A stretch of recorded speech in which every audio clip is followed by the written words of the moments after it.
जय जय बापू कथा, जय श्री जोगी कथा। जय जय बापू कथा, जय श्री जोगी कथा। हो जय जय बापू कथा, जय श्री जोगी कथा। जय जय बापू कथा, जय श्री जोगी कथा।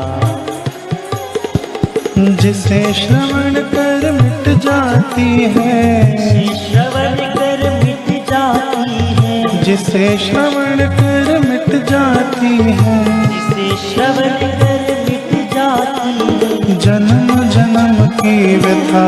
जय जय बापू कथा, जय श्री जोगी कथा। जय जय बापू कथा, जय श्री जोगी कथा।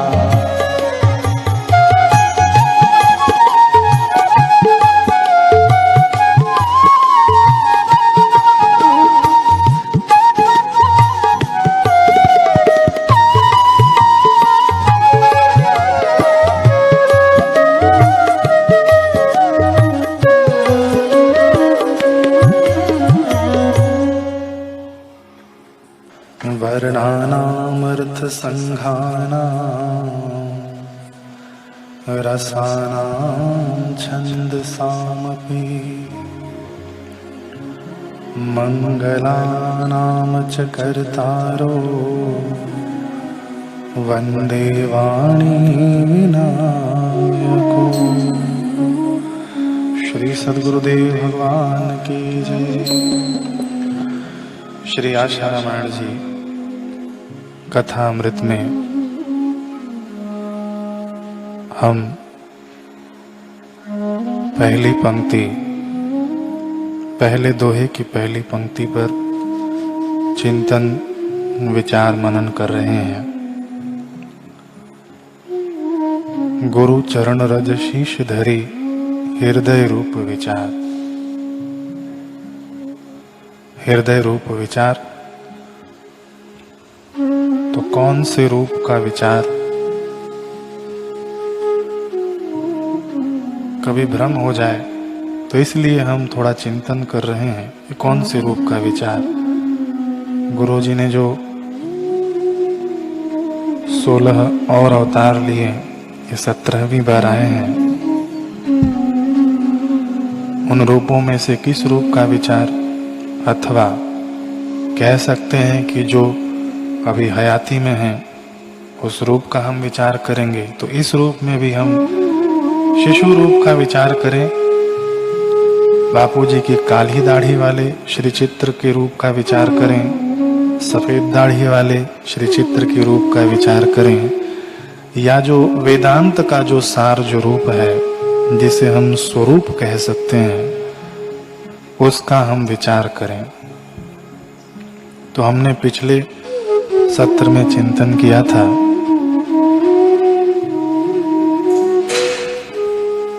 कि गुरु ही एक ऐसे हैं जिनका रूप और स्वरूप दोनों मुक्ति कारक है। देखिए, भगवान का रूप मुक्ति कारक नहीं सिद्ध हो सकता, सूक्ष्म बात है, लेकिन गुरु का रूप भगवान के स्वरूप तक पहुंचा सकता है। रचयिताओं के पास भगवान का रूप प्रकट हुआ, लेकिन संत शरण में जाइए, भगवान ने उपदेश किया। ध्रुव जी के पास भगवान आए अपना रूप लेकर, प्रहलाद जी के पास भी आए भगवान रूप लेकर।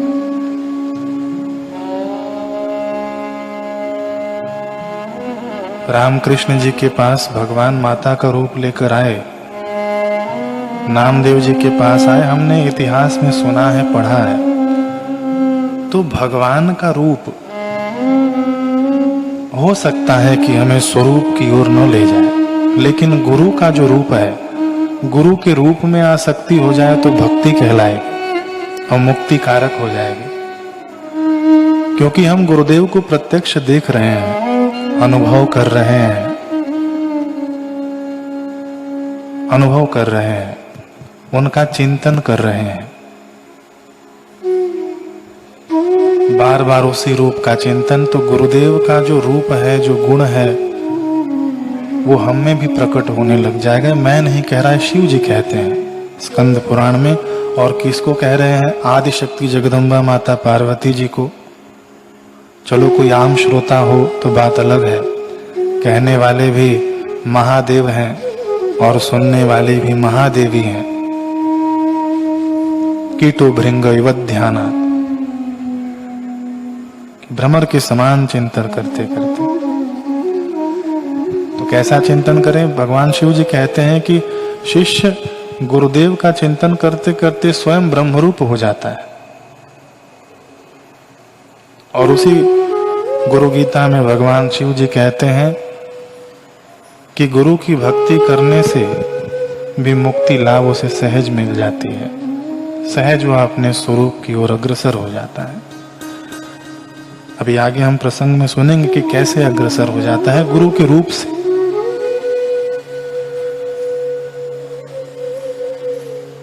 ब्रह्मा जी ने अपने तपोबल से एक नारी का निर्माण किया, एक कन्या का निर्माण किया, और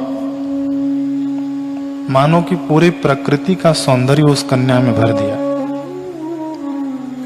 सारे सृष्टि का सौंदर्य, नख शिख कोई दोष नहीं। दोष नहीं रहने से नाम पड़ा अहिल्या।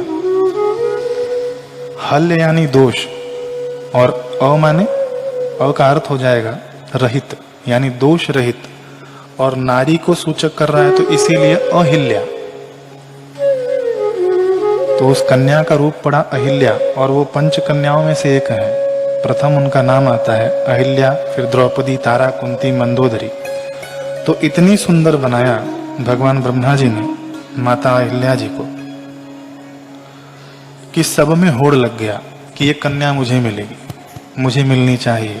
सुरों में और असुरों में, दोनों में सब चाहते थे कि ये कन्या ब्रह्मा जी हमें अर्पण कर दें। और इसी में देवराज इंद्र भी लगे थे कि मैं तो सुरों का राजा हूं, तो इस कन्या पर मेरा ही अधिकार है, बाकी इस त्रिभुवन में इस कन्या के लायक और कौन हो सकता है। ये सब देखा तो ब्रह्मा जी को लगा कि अब कहीं युद्ध ना हो जाए। सब लोग आ गए थे कि ये कन्या हमें ही मिले। अब ब्रह्मा जी का मुख ऋषियों की ओर गया। अब ब्रह्मा जी खोज रहे हैं कि इन ऋषियों में ऐसा कौन सुयोग्य है जिनको मैं अपनी कन्या दान कर सकूं। तो उसमें महर्षि गौतम जी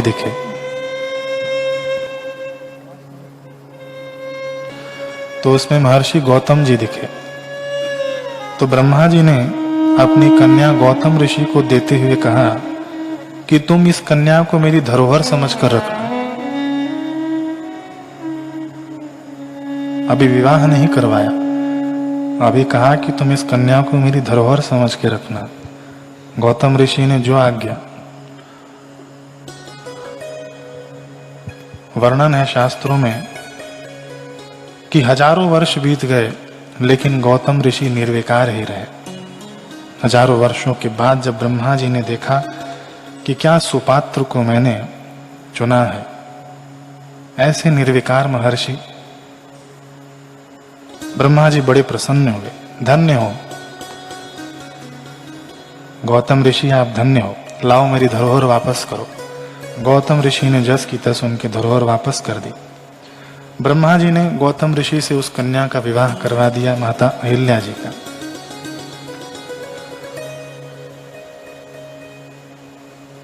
उन्हीं की पुत्री हुई माता अंजना, जो हनुमान जी की जो माता जी हुई, उन्हीं की पुत्री हुई गौतम ऋषि और माता अहिल्या की। तो पूरा विस्तार में न जाए, इंद्र रूप बनाकर आया महर्षि गौतम के ब्रह्म मुहूर्त में। माता अहिल्या जान गई कि ऋषि तो निर्विकार है, ब्रह्म मुहूर्त में ऋषि नहीं आ सकते। अगर स्नान के लिए गए हैं संध्या उपासना के लिए तो ऋषि नहीं आ सकते। विस्तार में न जाए हम, तो महर्षि जब वापस आए तब इंद्र को भी शापित किया और माता अहिल्या को भी शापित किया। शैली भव सुदुर्मते, शाप दिया कि शैली भव, शिला हो जाओ। यहाँ हमको दिखता है कि बड़े कठोर दिख रहे हैं गौतम ऋषि, लेकिन माता अहिल्या जी का भाव कैसा है गौतम ऋषि के प्रति।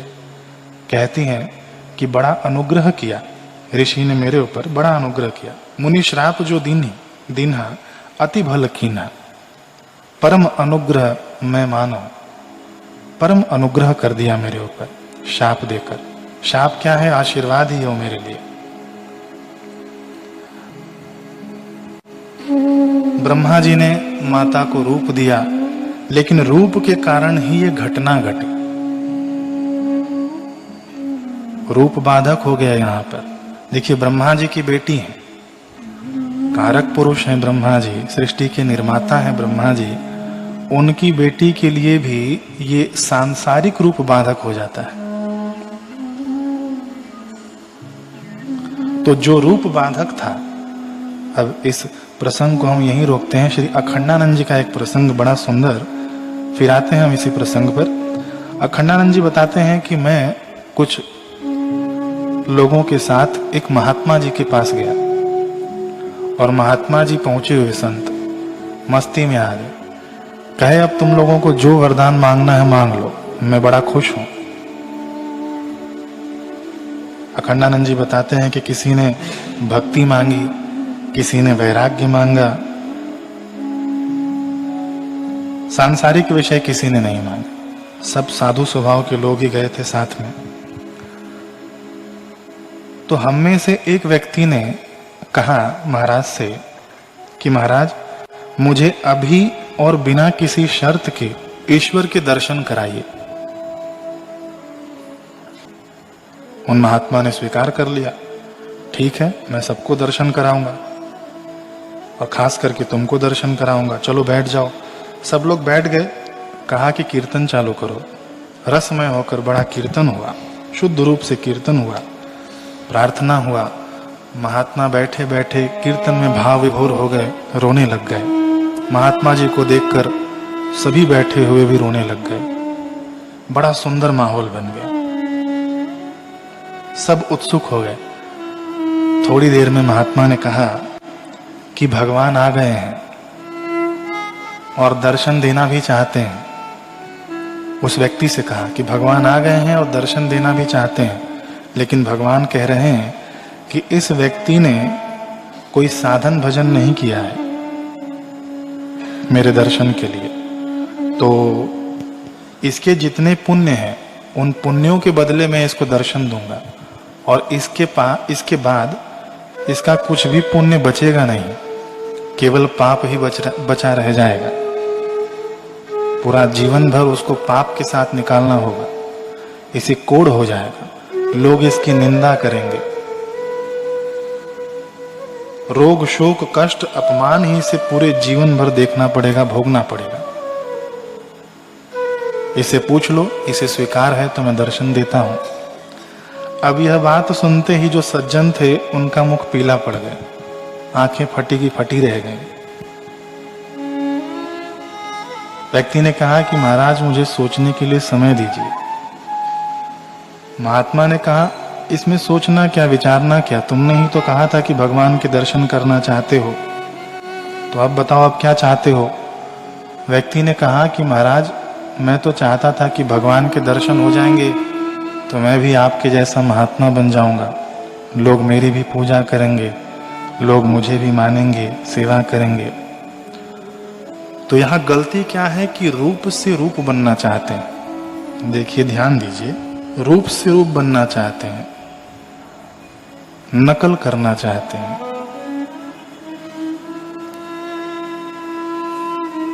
वेश बनाकर उसी रूप का बन जाना। अब जैसे हमारे गुरुजी के जैसा कोई वेश रख ले, ऐसे टोपी आदि पहन ले तो गुरुजी थोड़ी हो जाएंगे। हमारे गुरुजी तो गुरुजी हैं। ऐसे ही भगवान कृष्ण के समय था, बहरूपिया आ गया था। तो ऐसे वेश बनाने से रूप तक नहीं पहुंचा जा सकता।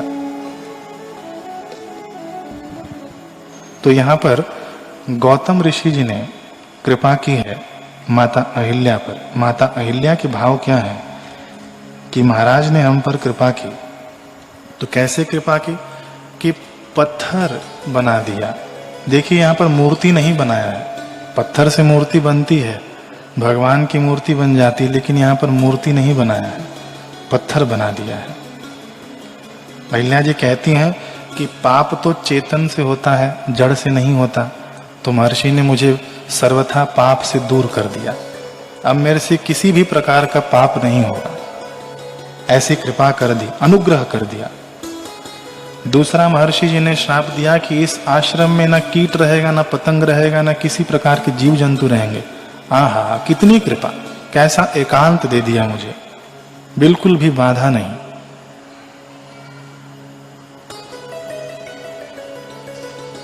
फिर महर्षि ने कहा कि तुम यहां तब तक पड़े रहो जब तक भगवान राम नहीं आ जाते, तब तक राम राम करते हुए यहीं पड़े रहो। कितना सुंदर अवसर मुझे दिया कि कई वर्षों तक मैं भगवान के नाम का जप करती रहूं, लंबे समय तक। कैसा सौभाग्य दे दिया। तो रूप का जो अहंकार था उसे तिरोहित किया। यहां पर अहिल्या जी हो गए जड़ के प्रतीक, और राम जी जब आए तो वो चेतन के प्रतीक। तो महापुरुष क्या करते हैं, सदगुरु क्या करते हैं कि हमें जड़ता से चेतनता की ओर ले जाते हैं। राम ब्रह्म परमार्थ रूपा यहाँ जड़ता का प्रतीक है अगर शिला रूप में देखा जाए, और राम जी को आध्यात्मिक दृष्टि से देखा जाए तो जड़ता से चेतनता की ओर अग्रसर महापुरुष के अनुग्रह से हुआ। और यहाँ राम जी उस आश्रम में आए हैं तो महापुरुष के संकेत से आए हैं। तो सर्वथा महापुरुष के दर्शन और उनका सानिध्य हमें जड़ता से चेतनता की ओर ले जाता है। और अहिल्या जी जड़ बनी लेकिन पराधीन होकर नहीं बनी। उन्होंने महर्षि गौतम जी की शरणागति स्वीकार की। पिताश्री ब्रह्मा हैं, कारक पुरुष हैं, चाहती तो कह देती कि आप तो सृष्टि के रचयिता हैं, मुझे पुनः बना दो। नहीं, ऐसा नहीं। तो हमें भी गुरुदेव जड़ता से चेतनता की ओर ले जाते हैं।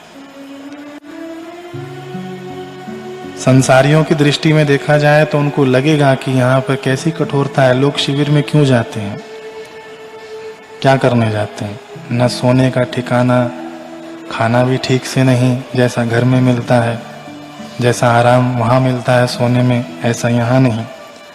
ऐसा दिखेगा निगुरों को, पापियों को। लेकिन मुनि श्राप जो दीन्हा अति भल कीन्हा, इन महापुरुषों से कभी अहित नहीं हो सकता। परम अनुग्रह में मानो, अनुग्रह को स्वीकार कर हम भी अपनी गलतियों की ओर से जड़वत हो जाएं, गलतियां ना करें, अथवा अपनी अज्ञानता की ओर से जड़वत हो जाएं, अपने दोषों की ओर से जड़वत हो जाएं, चेतनता की ओर बढ़ें, अपने स्वरूप की ओर हम अग्रसर हों, और हम भी अहिल्या बने, अहिल्य बने, यानी दोष रहित बने। दोष रहित बने माने क्या? निर्दोषम ही समम ब्रह्म, निर्दोष तो एक ब्रह्म ही है। बाकी अगर आप संसार में रह के निर्दोष बनना चाहें तो नहीं हो सकता, संभव ही नहीं है। निर्दोषम ही समम ब्रह्म, वही एक पराकाष्ठा है, वहां पर जाके फिर कोई दोष नहीं लगता।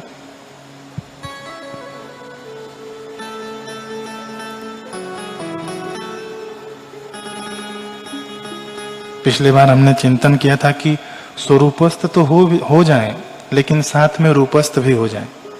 तो स्वरूपस्थ तो समझ में आता है, लेकिन रूपस्थ कैसे हो?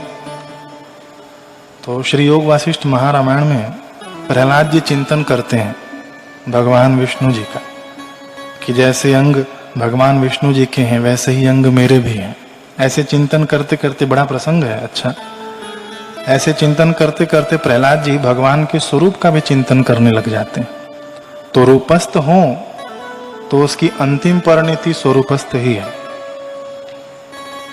श्री आशा रामायण जी हमें वहीं ले जाती हैं, किस रूप की ओर?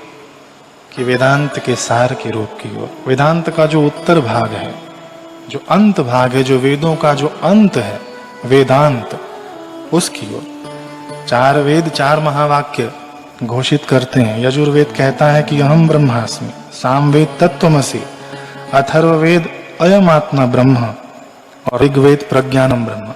ये सब वेद हमें अपने रूप की ओर इंगित करते हैं, स्वरूप की ओर इंगित करते हैं। चाहे जो भी महापुरुष हो गए, नानक जी कहते हैं सो प्रभु दूर नहीं, सो प्रभु तू है। तो प्रारंभ में साधक कह सकता है कि तू ब्रह्म है, मैं हूं जीव बना, तू ईश्वर है, मैं अंश तेरा, तू मायापति में मायावश, माया की उपाधि दोनों तरफ, तू मायापति मैं मायावश, माया की उपाधि दोनों तरफ। यदि इसको हटा करके देखो तो तू और नहीं, मैं और नहीं। तू और नहीं, मैं और नहीं, तू और नहीं, मैं और नहीं। सोहम की तो निकले आवाज सदा, तू और नहीं, मैं और नहीं।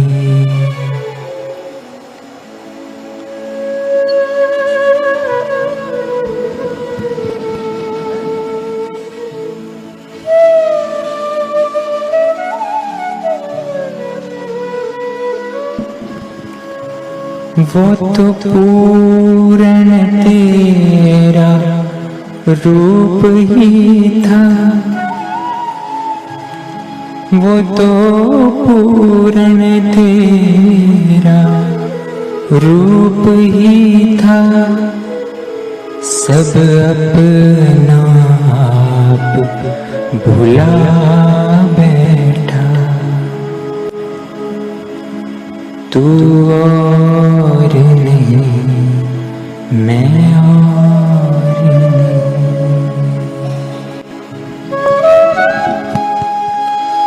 स्वामी रामतीर्थ जी की ये पंक्तियां हैं, तू और नहीं, मैं और नहीं। रमण महर्षि जी से जिज्ञासु ने पूछा कि बाबा भगवान, मैं किताब पढ़ना चाहता हूं ताकि मुक्ति का मार्गदर्शन मिल सके। देखिए, ये व्यक्ति, ये जिज्ञासु स्वरूपस्थ होना चाहता है, लेकिन प्रश्न कैसा पूछता है कि मैं किताब पढ़ना चाहता हूं, यानी शास्त्र पढ़ना चाहता हूं ताकि मुझे मुक्ति का मार्गदर्शन मिल सके, पर मैं पढ़ना नहीं जानता हूं, मैं अनपढ़ हूं, क्या करूं, मुझे कैसे मुक्ति मिलेगी बाबा? रमण महर्षि जी ने कहा कि तू अनपढ़ हो, इससे क्या फर्क पड़ता है, तुम आत्मा को जानो, यही काफी है। ये किताब क्या सिखाती है? तुम अपने आप को देखो और फिर मुझे देखो। देखिए, सर्वोपरि बात रमण महर्षि जी कह रहे हैं, ये गुरु कह रहे हैं अपने शिष्य को कि तुम अपने आप को देखो फिर मुझे देखो। और यह तो ऐसे ही है कि जैसे तुमसे कहना कि दर्पण में अपने आप को देखो। आहा, कितनी सुंदर बात है, दर्पण में अपने आप को देखो। अब जब हम हनुमान चालीसा का जब पाठ करते हैं ना, तो सबसे पहली पंक्ति आती है, श्री गुरु चरण सरोज रज निज मन मुकुर सुधार। गुरुदेव की चरण रज से निज मन मुकुर सुधार। मुकुर का अर्थ होता है कि शीशा, मन, मन मुकुर यानी मन रूपी दर्पण को गुरुदेव की चरण रज से साफ करो। निज मन मुकुर सुधार, क्यों साफ करो? यहाँ पे रमण महर्षि जी कहते हैं कि यह तो ऐसे ही है जैसे तुमसे कहना कि दर्पण में अपने आप को देखो। दोनों भाव हैं। देखिए, निज मन मुकुर सुधार, यानी शिष्य को कहा जा रहा है कि अपने मन के दर्पण को साफ करो ताकि तुम्हारे उस दर्पण में गुरुदेव की छवि नजर आए। गुरुदेव तो नजर आएंगे, लेकिन मन को साफ करने के लिए क्यों कहा कि गुरुदेव का स्वरूप नजर आए तुम्हें। निज मन मुकुर सुधार, यहां दर्पण शिष्य के मन को बताया। अब दूसरा भाव लेते हैं। अब दर्पण यदि हम गुरु जी को बनाते हैं, दर्पण यदि हम गुरु जी को बनाते हैं, तो रमण महर्षि कहते हैं गुरु अगर दर्पण है तो तुम मुंह धोकर देखोगे तो चेहरा साफ दिखेगा, नहीं तो दर्पण कहेगा कि तेरा मुंह गंदा है, यहां धूल लगी है, यहां गंदगी लगी है, जाओ साफ करो, धो। कितने सुंदर भाव हैं रमण महर्षि जी के दो वाक्य, कितने सुंदर कि तू खुद को देख फिर मुझे देख, या तो दर्पण तो खुद बन जा या तो मुझे दर्पण बना दे। दर्पण खुद बनने के लिए हनुमान चालीसा की पहली पंक्ति याद रख, और दर्पण गुरुदेव को बनाने के लिए तो हमने यहाँ पर चिंतन किया है कि गुरु जी बताएंगे कि तेरी गलतियां कहाँ हैं, दाग धब्बे कहाँ हैं। तो गुरुदेव का स्वरूप या तो हम दर्पण बन जाएं या तो गुरु जी को दर्पण बना दे, दोनों में झलकेगा।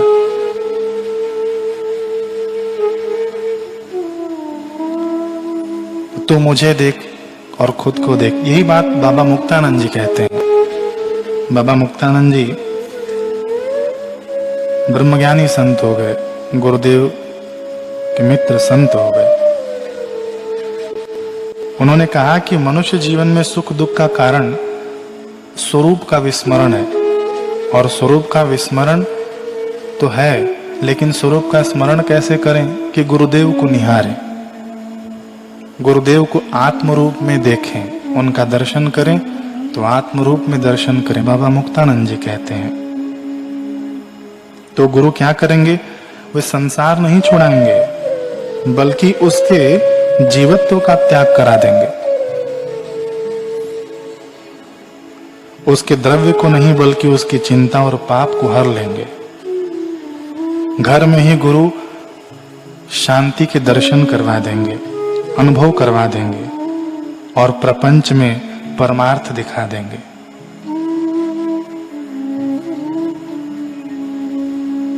तो क्या करें, गुरु का ध्यान करें।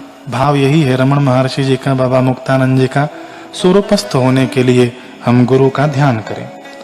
लेकिन महापुरुष कहते हैं कि ध्यान को भी एक सब्जी की भांति मत बना देना। कैसे? बड़ा सुंदर लेख छपा है ऋषि प्रसाद में, ये फरवरी 2021 में, पढ़ सकते हैं तो पढ़ लीजिएगा। ध्यान को शौक की सब्जी मत बनाओ, सुंदर लेख है।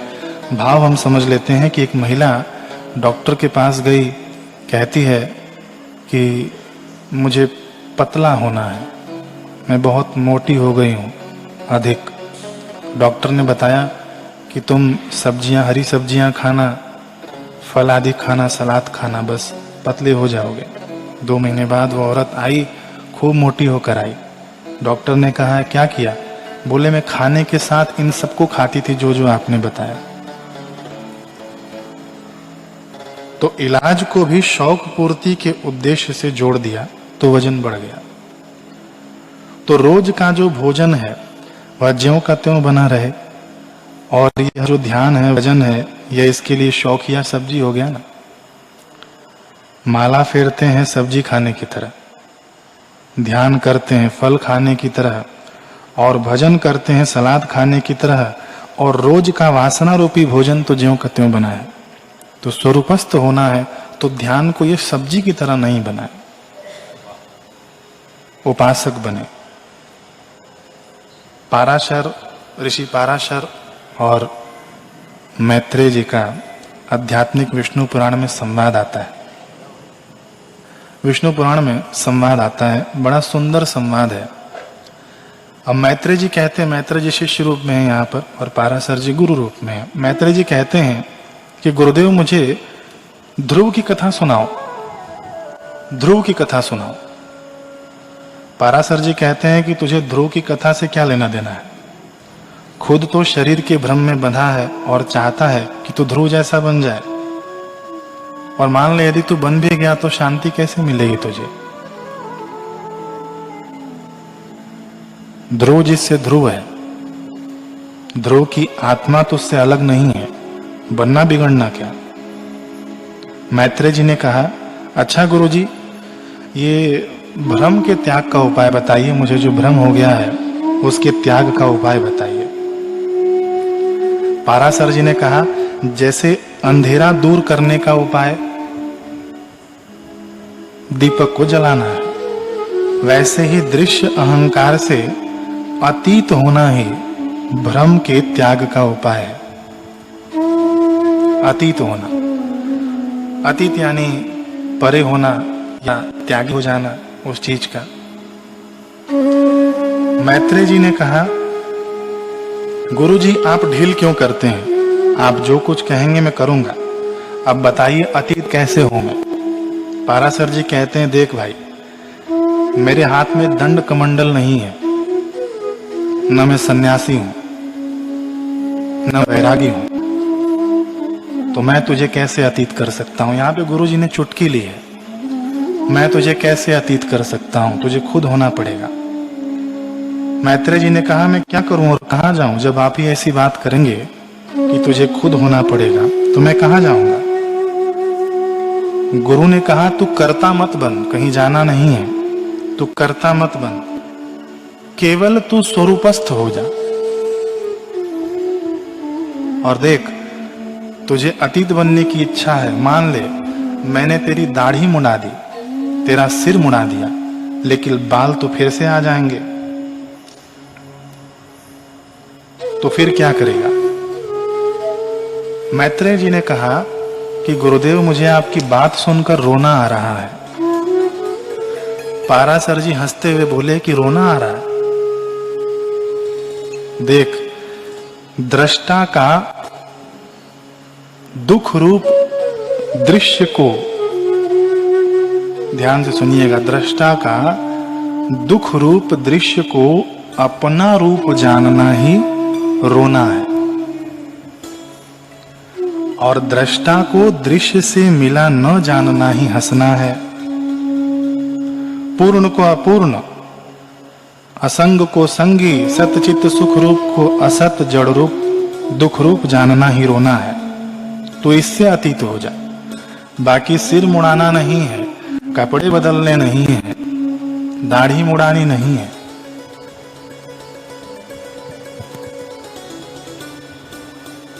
मैत्रेय जी ने कहा कि महाराज, मैं अतीत होना चाहता हूं और आप कहते हैं कि अतीत हो जा और मुझे कुछ करना भी नहीं है, ऐसे कैसे। मेरी तो चाह केवल यही है कि मैं बस स्वरूप को पा जाऊं। पाराशर जी कहते हैं कि विलाप मत कर, ध्रुव की नाई निश्चय कर, ध्रुव बन मत, ध्रुव की नाई निश्चय कर कि मुझे मूल को खोजना है, स्वराज्य में स्थित होना है, अपने स्वरूप को पाना है। और देख, स्वरूप को निर्लज्ज लोग पाते हैं, ये मेरे वाक्य नहीं है, ये विष्णु आध्यात्मिक विष्णु पुराण का संवाद है। पाराशर जी कहते हैं कि स्वरूप को निर्लज्ज लोग पाते हैं। यहां निर्लज्ज का अर्थ क्या है कि देहाभिमान रूपी वस्त्र को निकाल कर फेंक देना, निर्लज्ज लोग पाते हैं। निर्लज्जता का अर्थ यहां पर यह है। तो स्वरूपस्थ कौन होते हैं? निर्लज्ज लोग होते हैं कि जो देहाभिमान रूपी वस्त्र को निकाल कर फेंक देते हैं, वे स्वरूपस्थ हो जाते हैं, यानी देह को अपना रूप न मानकर। और देख, मैं पंडित नहीं हूं मैत्रेय, जो तुझको अनेक प्रकार से सिद्धांत तथा कथा सुनाऊं। परम सिद्धांत सुन ले, यहां यही है कि सर्व तू ही है और कोई नहीं।